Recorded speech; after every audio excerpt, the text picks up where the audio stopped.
Bom, acabei de chegar da academia aqui e vim falar um pouco sobre esse caso da Juliana Marins lá na Indonésia. Isso me tirou o sono essa noite, deixa apreensivo e pronto. E como a gente viveu isso, participou de diversos montanhismos, de expedições e, pronto, isso acaba deixando a gente péssimo, péssimo, péssimo. E, e pronto, falar de algumas questões, talvez fundamental até para a galera entender um pouco melhor e parar de falar sobre negligência na Indonésia, por exemplo. Bom, a gente que faz montanhismo, a gente sabe do risco e assim, eu fiz diversas montanhas pela América do Sul, fiz Fitzroy, fiz Torre del Paine no Chile, várias ali na Patagônia, fiz, enfim, Montserrat na Colômbia, fiz algumas montanhas e, e pronto, a gente sabe do risco e principalmente a questão do preparo e da experiência para saber o nível de dificuldade. Por exemplo, fiz Chalcaltén na Bolívia e uma altitude absurda, precisava de um preparo físico muito grande. E assim, eu não sei o preparo da Juliana, mas o primeiro ponto a se pensar isso é qual é o nível de experiência dela em nível de montanha. Preparo físico, preparo mental é complicado. Ainda mais quando você está num país diferente, onde a língua não é a mesma, e por mais que você tenha uma facilidade com aquela língua ou com o inglês, ainda assim não é a mesma coisa. Então o primeiro ponto é esse. A gente sabe dos riscos. Eu já passei por experiências muito ruins em montanhismo. Eu já passei situações em que eu falei, nossa, eu quase morri. Duas vezes, por exemplo, eu posso dizer que eu quase morri. Uma foi uma hipotermia que eu tive no meio do nada, a 8 quilômetros de distância da onde eu estava hospedado.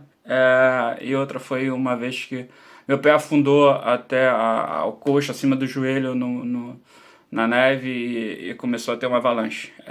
Assim, coisas que eu disse, nossa, por pouco eu não morri, por pouco, enfim, Deus me livrou. Pronto, você sabe da ocorrência. E as pessoas costumam dizer, mas por que? Você sabe que é perigoso, por que vocês fazem isso? Eu posso dizer que o montanhismo me tirou de depressão, enfim, o montanhismo me fez viver. Se eu estou vivo hoje é graças ao montanhismo, vamos dizer assim. São riscos, e assim como eu posso dizer que existem diversos acidentes que acontecem no surf, por exemplo. E nem por isso as pessoas deixam de surfar. O carro talvez seja a coisa que mais mate no mundo e nem por isso você deixa de andar de carro. É um risco, assume-se quem quer, ninguém é obrigado a ir, faz quem gosta e talvez aquilo ali é que mantém a pessoa viva. Então pense por esse lado. Então, ela é maluca, morreu por estar lá passando esse perrengue porque quis. É isso. Talvez é isso que mantenha ela viva. Enfim, faz tirar a depressão, faz tirar de pensamentos ruins. É isso que mantém as pessoas ativamente sãs.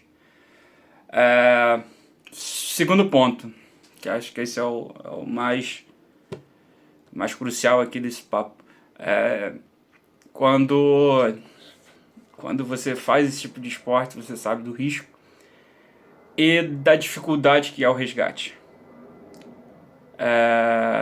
E as pessoas no Brasil não conseguem entender isso. E falam, mas por que não vão lá? Por que não tiram? Por que não mandam um helicóptero? Por que não sobem lá e descem lá e retiram a menina?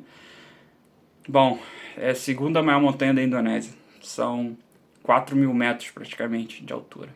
Isso já chega ao limite do extremo humano. Se viver lá em cima, por exemplo, é muito complicado. E é uma trilha de 3 dias. Ou seja, não é um estalar de dedo. Só para chegar ao ponto onde ela caiu são 3 dias. São 3 dias de caminhada. Então como é que você quer que em um salve? Tem que ter alguém com uma corda absurda, com um preparo absurdo, uma equipe em cada ponto da trilha para ter um resgate. Isso não existe. Vou passando por pontos. Segundo ponto, por que não fecham o parque? É um acidente. Infelizmente é um acidente. E não se fecha parque por causa do acidente. Se uma pessoa tem um acidente no Monte Everest, não vai se fechar o Monte Everest por causa disso. Mas é absurdo. Vamos pensar na Floresta de Tijuca. Quantas pessoas não se perdem na Floresta de Tijuca? E por causa disso vai fechar o parque? E quantas pessoas já passaram 3, 4, 5 dias lá? E aí, vou fechar o parque, uma pessoa tá lá, tá presa? Não. Se mantém em atividade e se manda a equipe de resgate. Esse é o primeiro ponto também muito importante. No Brasil acontece, as pessoas ficam presas na Floresta da Tijuca e não se acham de um dia para o outro. É complexo. E vou te dizer, é muito mais simples do que resgatar uma pessoa numa montanha. Ah, é uma floresta, tem árvore. É muito menor do que o tamanho daquela montanha. Eu digo de extensão, porque se eu falar de altitude, nem se compara. Então o ponto é esse. É um local de difícil acesso. São 3 dias só para chegar até o ponto. Segundo ponto, descida. Ela estava num lugar que é meio assim, vamos dizer, é uma ponta, um pico. E se ela cai ali, e estão dizendo aí que ela caiu com cerca de 600 metros, num local vulcânico, numa montanha vulcânica. Ou seja, são pedras, são pequenas pedrinhas, como se fosse uma areia da praia que você vai deslizando. É exatamente isso que acontece. Essas pedrinhas vão deslizando, por mais que você esteja parado, você vai caindo. É essa a situação. E a pessoa vai caindo. Ah, porque não se machucou, caiu 600 metros. Por causa disso, vai deslizando. E você tenta voltar e segue deslizando. 600 metros. Para se descer de rapel numa situação dessa, é complicado por causa de ancoragem. Por mais que você ancore lá em cima, um rapel você pode fazer até 150 metros.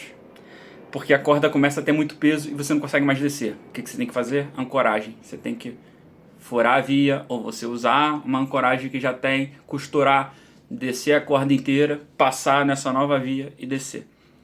Então, não é só esticar uma corda, são 600 metros. Primeiro que ninguém tem uma corda de 600 metros. Não existe isso. Você tem uma corda de 100 metros, 150 metros, 200 metros até.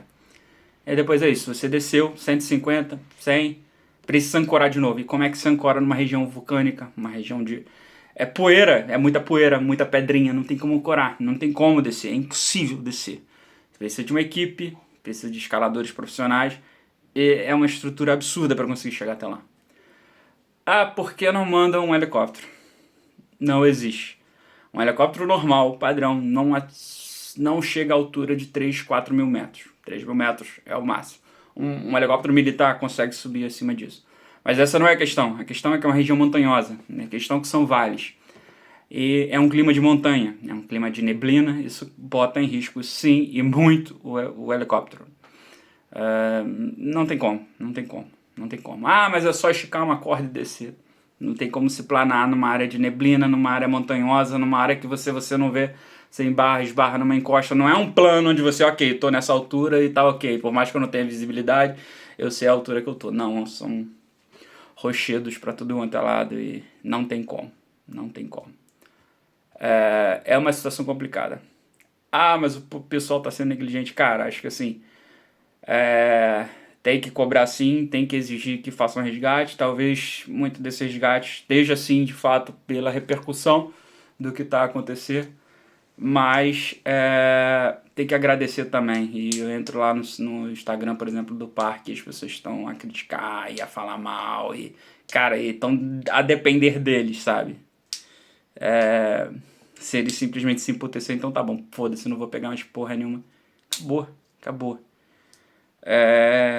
Então é agradecer os esforços, porque estão sendo, sim, eles botam vídeos e tem equipes e tem escaladores profissionais particulares que estão indo para lá só para fazer isso e não conseguiram achar ainda, não conseguiram chegar ao local, sabem onde está mais ou menos, mas não conseguem chegar ao local. Pessoas que foram voluntariamente só para isso. Não recebem dinheiro, não são do governo e também não conseguiram chegar. Agradecer os esforços, conscientizar, porque é um local extremo, não é para qualquer pessoa, tem que ter preparo e você sair da trilha e descer para um lugar onde não é uma via, não é um local de fácil acesso, é complicadíssimo. Bom, rezar por melhoras, rezar que ela esteja sã, bem, e que a equipe de resgate consiga, apesar de expor sua própria vida ali, estar se colocando em risco, consigam ter a devida consciência de fazer o que é certo sem exigir demais da sua própria vida, sabe? Que tudo corra bem, que ela consiga sair de lá viva, que ela consiga resistir isso tudo e às preces e as energias consigam chegar e mantê-la sã, porque também é um preparo para a cabeça, você se manter isolada, e ela tem miopia e não deve estar enxergar nada. Ainda é mais doloroso. E pronto, que o resgate chegue e tudo passa bem. Então, vamos parar de criticar, entender a extremidade que é o local. Não é para qualquer um. Um abraço.